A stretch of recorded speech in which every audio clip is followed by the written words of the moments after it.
राधे राधे मेरे प्रिय साथियों, प्रज्ञा ऑफिशियल 644 पर आपका स्वागत है। जन्मों जन्मांतर से, अनंत काल से इस कहानी को जानने के लिए प्रत्येक व्यक्ति उत्सुक रहता है कि पहले कौन आया। एक समय की बात है, ब्रह्मा जी और विष्णु भगवान में बहस होने लगी इस बात पर कि इस पृथ्वी पर सबसे पहले कौन आया।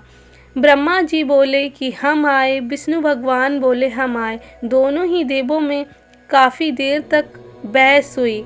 तभी वहाँ एक ऊर्जा स्तंभ रूप में प्रकट हुई और वो कोई साधारण ऊर्जा ना होकर एक सकारात्मक ऊर्जा थी, जिसको देखकर दोनों ही देवों ने निर्णय लिया, इस स्तंभ का, इस ऊर्जा का जो छोर ढूंढ कर लाएगा वही देव इस पृथ्वी पर सबसे पहले पूजा जाएगा।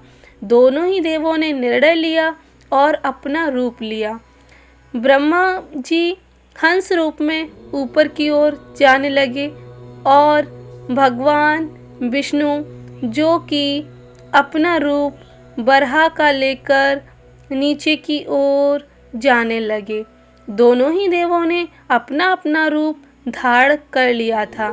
दोनों ही देव इस खोज में निकल गए कि कौन पहले इस छोर को ढूंढेगा, वही इस सृष्टि में सबसे पहले पूजा जाएगा। दोनों ही देव अपनी अपनी कार्य क्रिया में लग गए। तो भगवान ब्रह्मा जी ने देखा कि अभी तक उन्हें कोई छोर नहीं मिला और भगवान बरहा जी ने देखा कि अभी तक कोई छोर नहीं मिला। हंस का रूप लिए भगवान ब्रह्मा जो पृथ्वी पर बैठे हुए थे और ऊपर की ओर चल दिए। नीचे जो बरहा थे वो अपने सिर पर पृथ्वी को लादे हुए थे। तो दोनों में एक ऐसा समय आया कि युद्ध की स्थिति बन गई।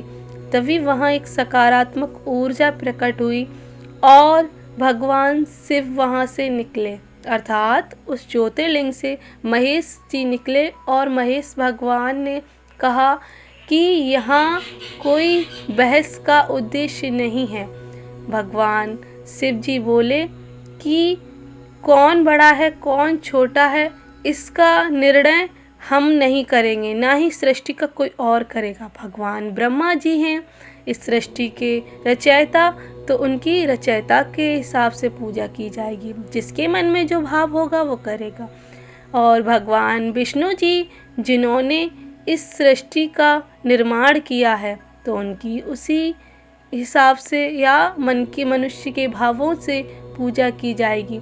और भगवान महेश अर्थात शिव जी जो वरदान कर्ता कहलाए जाते हैं या वरदान देने वाले कहलाए जाते हैं, तो उनकी वैसे ही पूजा की जाएगी। अर्थात जिसके मन में जो भाव होता है उससे वही प्रकट होता है। अर्थात कहानी की सीख यह है, मनुष्य जो भाव रखता है उसे वही मानता है या उन्हीं भगवान को पूजता है। ना ही कोई उच्च है ना ही कोई निम्न है, सभी देव एक समान हैं, बस उनका कार्य अलग है। जैसे मनुष्य की सोच होती है वैसे ही देव भगवान का अपना अपना एक कार्य है। जो जिसे पूजेगा, जो जिसे मानता है, कोई भी किसी भी व्यक्ति के अंदर इस चीज़ का निर्णय नहीं कर सकता कि पहले इनको मानो इनसे ये होगा। नहीं, प्रभु भगवान शिव ब्रह्मा विष्णु तीनों ही देव अपने स्तर पर एक समान है।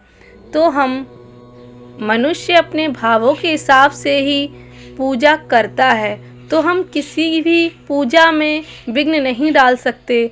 कह सकते हैं कि भगवान समान है। तो मिलते हैं फिर से एक नई कहानी के साथ, तब तक के लिए राधे राधे।